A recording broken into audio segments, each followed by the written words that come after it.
What if I told you there's a place on Earth where people wake up at 64 degrees C and still live a normal life?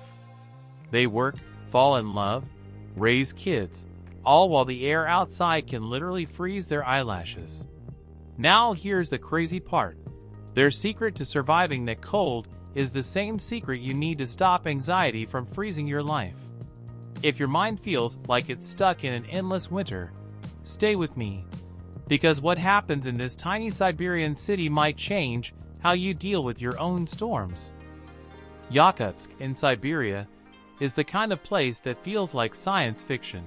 The air slices your skin, breath turns into thick smoke, and on some days, the thermometer plays with minus 64 degrees Celsius as if it were normal. At that temperature, metal stiffens, cars give up starting, and any wrong step outside can be very costly. People born there learn early that cold is not a game.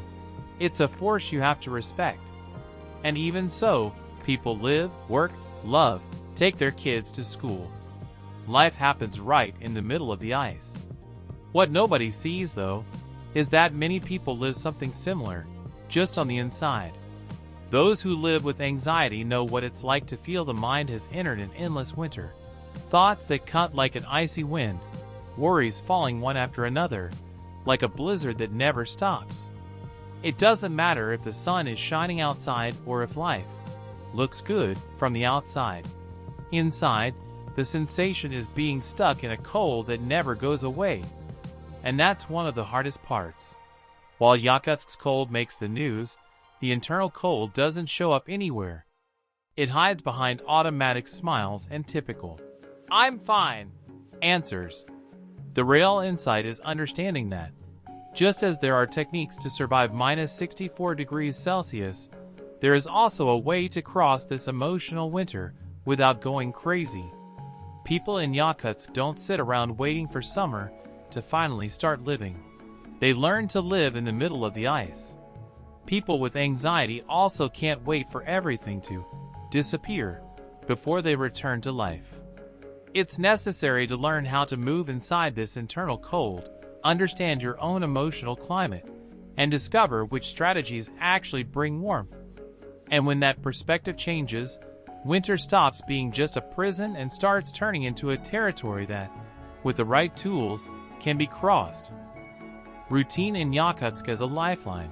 And why, with anxiety, routine is not optional. In Yakutsk, routine is not about being organized or liking planners. It's literally a lifeline. Nobody wakes up and just sees what happens.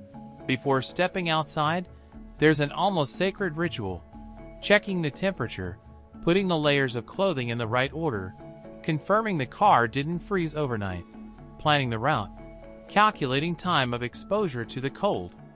It's not exaggeration, it's strategy. Predictability becomes a form of respect for the body, because any careless move can be costly. There, anyone trying to live on improvisation quickly discovers that winter doesn't forgive amateurs. With anxiety, the ground is different, but the logic is surprisingly similar. An anxious mind often wakes up already on high alert, as if the whole day were a minefield. When there is no basic structure, the brain reads everything as a threat. The email, the text message, the noise in the street, the conversation that hasn't even happened yet. The absence of routine becomes an invitation to internal chaos. Small habits, waking up at the same time, not skipping meals, having a fixed moment for breathing exercises, walking a few minutes a day, work like safe trails in the middle of the snow. They don't solve everything, but they keep the mind from getting completely lost in the dark. The problem is that many people still associate routine with something boring and rigid, like a prison. In Yakutsk, they know it's the opposite. Structure is what allows them to move around the city, meet friends, work.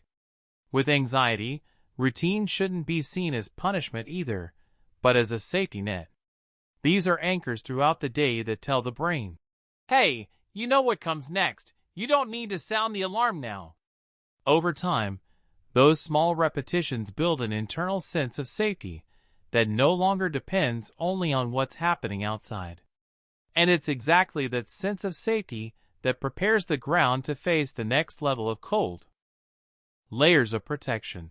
Clothing in extreme cold X mental protection layers against anxiety. People who live in Yakutsk's kind of cold quickly learn there is no magical piece of clothing. Buying the most expensive jacket in the world and expecting it alone to fix everything doesn't work. The secret is in the layers. Thermal base layer that keeps heat in, a wool layer that insulates, a jacket that blocks the wind, sometimes a lined hood, gloves, fur-lined boots. Each layer has a specific job, and it's the sum of them that keeps the body working. Taking off just one layer may seem like nothing, until the wind finds that tiny gap and the cold reaches your bones. Real protection is a system, not a single item. In mental health, especially with anxiety, the most common mistake is chasing the perfect technique. Someone tries a breathing exercise once, doesn't feel instant relief, and quickly concludes, "Nothing works for me." But the mind works much more like the body in the cold. It needs layers. One layer might be diaphragmatic breathing. Another, some physical movement to burn off adrenaline. Another, sleep hygiene. Another, honest conversations with a trusted person. Another, maybe professional help or even medication when needed. None of them, by itself, is a definitive solution, but the combination creates a stronger shield against anxiety's sudden gusts of wind. Of course, just as not every day in Yakutsk requires the exact same number of layers, your emotional life also has variation. There are days when a decent night's sleep and a few minutes of breathing already make that internal winter more bearable. On other days, you need every tool: exercise, therapy, meds, support from friends, a real break from overstimulation. And even then, there will be moments when the cold still cuts through everything. That doesn't mean failure, it just means the temperature dropped beyond usual. The point is, the better you understand your own layers, the more conscious you become about what you need to adjust at each phase of your internal winter. Accepting the cold to survive x accepting anxiety to move again. An unprepared tourist in Yakutsk usually goes through the same stages. First comes the shock, then the revolt. "It's impossible to live in a place like this," they think, while cursing the thermometer in their head. But complaining about the cold does not raise the temperature even 1 degree. Locals know this and don't waste energy trying to win against winter in an argument. They accept that cold is part of reality and, from there, organize their lives around it. Right clothes, right times, right routes. Acceptance here is not passivity. It's the starting point for any intelligent movement. With anxiety, many people fall into the same trap of fighting what they feel. The person notices their heart racing, sweaty hands, a knot in the stomach, and then begins a second internal war. "I can't feel this. This is ridiculous. I should be stronger than this."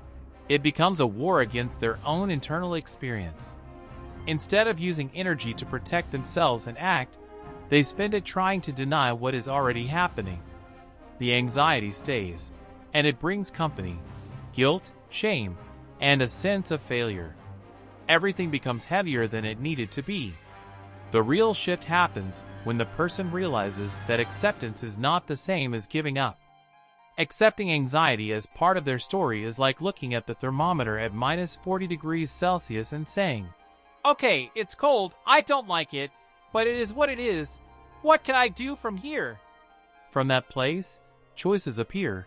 Breathe a bit deeper, adjust your layers of protection, talk to someone, postpone a task that demands more than your body can handle that day. It's not romanticizing anxiety.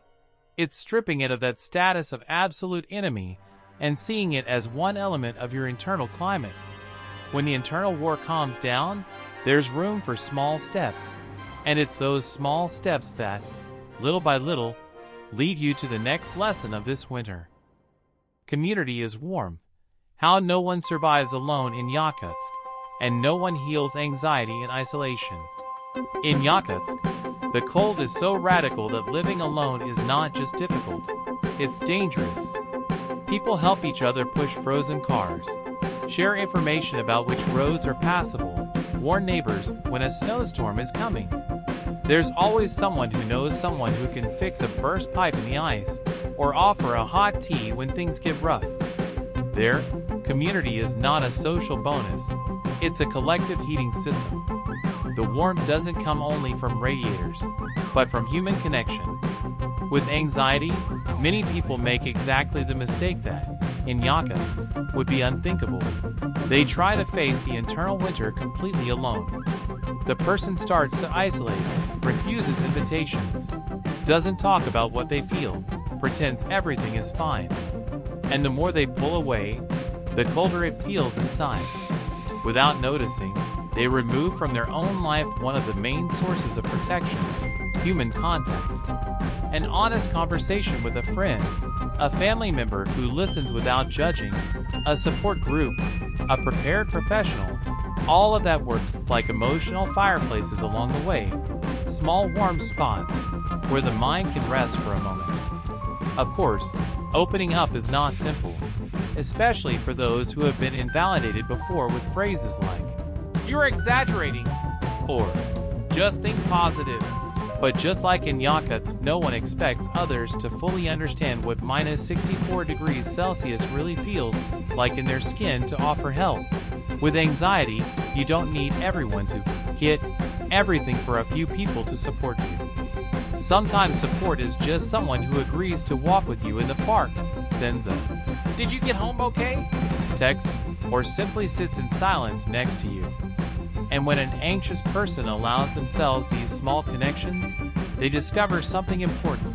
The internal winter may still be cold, but it becomes far more bearable when there are hands reaching out along the path. And that discovery prepares the ground for the last lesson that closes this minus 64 degrees Celsius and anxiety journey.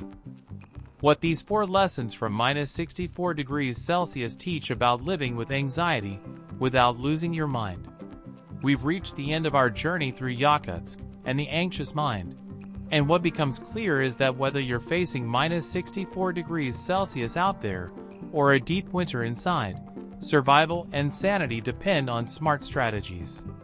It's not about eliminating the cold, but learning how to dance with it. Yakutsk teaches us that life doesn't stop when the temperature drops. It adapts, reorganizes itself, and finds new ways to bloom even in the harshest conditions.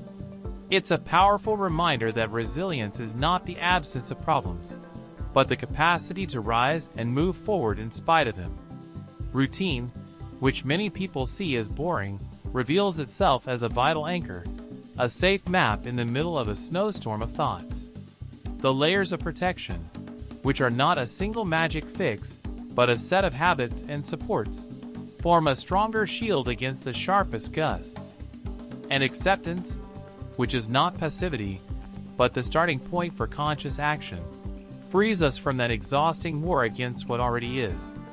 Each of these strategies, tested and proven in one of the coldest cities on Earth, offers a practical pathway for anyone trying to live with anxiety without being consumed by it. In the end, the big truth is that no one has to go insane because of anxiety. Just like the people of Yakutsk don't wait for summer to live, we also don't need to wait for anxiety to disappear before taking back our lives. We can learn to move, protect, connect, and accept within our own internal climate, turning what once felt like a prison into navigable territory. The key is to apply these lessons one by one, and then discover that even in the deepest winter, it's possible to find warmth, movement, and, above all, hope. Have you ever felt like you're living in a place where the thermometer reads minus 64 degrees Celsius, but only on the inside? Where every thought is a blast of icy wind and every decision feels like stepping wrong on thin ice? It sounds dramatic, I know. But for millions of people, that's what living with anxiety feels like. It's not weakness, it's not lack of faith, and it's definitely not just in your head. It's an internal winter that freezes your energy and paralyzes your life. The surprising part is this. There is a city in Siberia, Yakutsk, where people don't just survive, they actually manage to live and build a life in temperatures that seem impossible. And the way they do that can teach you how to live with anxiety without losing your mind. The lessons don't come from a self-help book. They come from people who wake up every day in a place where minus 40 degrees Celsius is considered okay. In this video, we're going to dive into 4 survival secrets from Yakutsk that, when applied to your anxious mind, can deeply transform the way you relate to fear, uncertainty, and that constant sense of something's wrong. You're going to see how extreme cold can teach you about routine, protection, acceptance, and community, and how that might be your shortcut to finding warmth and peace, even when everything inside you feels frozen. We've reached the end of this journey, and the truth is, life, just like the weather, moves in seasons. There will be sunny days, and there will be harsh winters. For many people, anxiety is that winter that insists on coming back. But as we saw through the lessons of Yakutsk, we don't have to be victims of the cold. We can become strategists, adapters, and even find a strange kind of beauty in the resilience we build along the way. So let me ask you, which of these 4 lessons are you going to start applying today to warm up your internal winter? Are you going to strengthen your routine, build your layers of protection, practice acceptance, or open yourself up to community again? Remember, every small step is already a win. If this video helped you see anxiety from a different angle, consider subscribing to the channel, turning on notifications, and staying close. There is a lot more you can learn to live with anxiety in practice, not just in theory.